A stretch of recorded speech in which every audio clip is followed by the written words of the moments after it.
Hello everyone, আসসালামু আলাইকুম। আমি সাইয়েদ নওয়াজ আরমান আছি আপনাদের সাথে।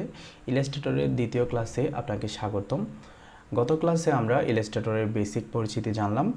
আজকে আমরা ইলাস্ট্রেটরের আরও কিছু খুঁটিনাটি সম্বন্ধে জানব। সর্বপ্রথম আমরা শিখব ইলাস্ট্রেটরে কয়ভাবে জুম করা যায়। ইলাস্ট্রেটরে টোটাল তিনভাবে আমরা জুম ইন জুম আউট করতে পারবো। প্রথম অপশনটি হচ্ছে, আপনি যদি টুলস বার থেকে জুম টুল সিলেক্ট করেন, দেন মাউসের লেফট বাটন প্রেস করতে থাকেন, দেখেন এটা জুম হচ্ছে। আবার যদি জুম আউট করতে চান, কিবোর্ডে অল্টার বাটনটা প্রেস করে ধরে রেখে মাউসের লেফট বাটন প্রেস করলে এটা জুম আউট হয়ে যাবে। জুম করার দ্বিতীয় অপশনটি হচ্ছে, আপনি যদি কিবোর্ডের কন্ট্রোল প্লাস এই দুইটা কি একসাথে প্রেস করেন, এটা জুম হবে। অথবা যদি আপনি জুম আউট করতে চান, কন্ট্রোলটা প্রেস করে ধরে রেখে আপনি যদি মাইনাস কিতে ক্লিক করতে থাকেন, এটা জুম আউট হয়ে যাবে।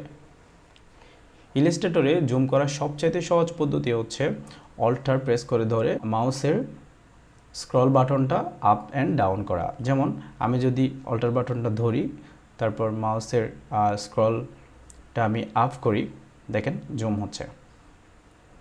আবার যদি মাউসের স্ক্রল বাটনটা আমি ডাউন করি, তাহলে এটা জুম আউট হচ্ছে। তাহলে স্ক্রল আপ হচ্ছে জুম ইন, স্ক্রল ডাউন হচ্ছে জুম আউট। এরপরে আমরা শিখব হ্যান্ড টুলের কাজ, যেটা খুবই গুরুত্বপূর্ণ। যদি মনে করেন আপনার আর্টবোর্ডটি এইদিকে সরে যায়, এক সাইডে সরে যায়, আপনি এটাকে পূর্বের জায়গায় কিভাবে আনবেন বা অ্যাডজাস্ট কিভাবে করবেন, সেই কাজটি করে হ্যান্ড টুল। এই হ্যান্ড টুলটা আমরা টুলস বারে পেয়ে যাব।